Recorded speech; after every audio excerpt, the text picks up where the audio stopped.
BFM Bourse, Culture Bourse. Culture Bourse, parce que la bourse vaut plus qu'un light, parce que la culture vaut bien 5 minutes d'attention par jour, c'est Culture Bourse. Julie Connerton et ses experts vous répondent et vous accompagnent. Bonjour Julie. Bonjour Guillaume, bonjour à tous. Et pour cela, vous savez, il suffit de nous écrire. Vous nous écrivez, l'adresse c'est bfmbourse@bfmbusiness.fr. Et il y a aussi ce QR code qui va apparaître sur vos écrans. Et cette question sur que faire en cas de mauvaise passe. Et on a Lydia qui nous a écrit. Elle se demande quelle stratégie boursière adopter lorsqu'une entreprise révise ses objectifs de croissance à la baisse.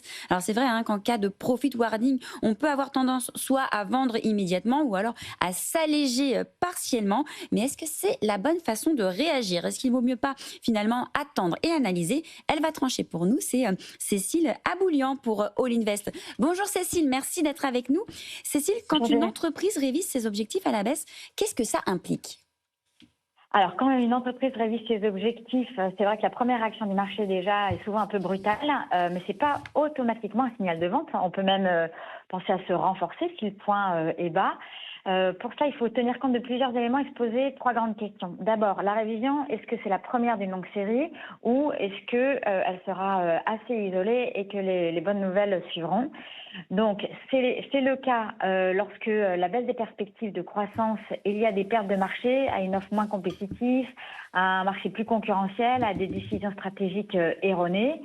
Donc, si l'entreprise rate sa cible, n'a plus les moyens de prendre des parts de marché, dans ce cas, c'est un signal d'alerte et il faut se poser la deuxième question, puisque ça n'est vraisemblablement pas temporaire, c'est est-ce que les fondamentaux sont bons? Est-ce que l'entreprise est leader et peut traverser un cycle difficile tout en conservant la qualité d'un management, l'agilité opérationnelle? Est-ce que historiquement, elle a créé de la valeur? Et surtout, est-ce qu'elle a une surface financière pour traverser cette passe-là? Donc, un point clé, c'est de regarder si la société continue à générer du cash et si elle peut financer ses investissements.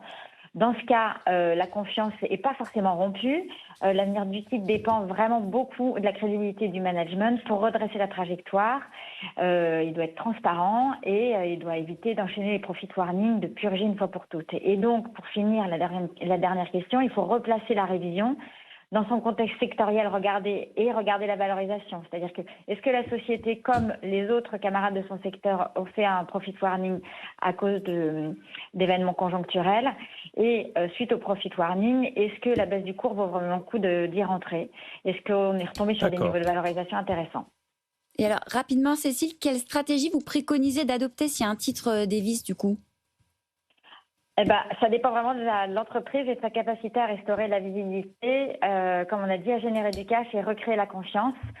Donc, ça dépendra de la confiance qu'on fait au discours posé par le management au moment du profit warning. Et oui, la confiance dans le management, c'est la clé, effectivement, dans ces périodes-là aussi, et particulièrement même. Merci beaucoup, Cécile Aboulian, All Invest, régulièrement à nos côtés.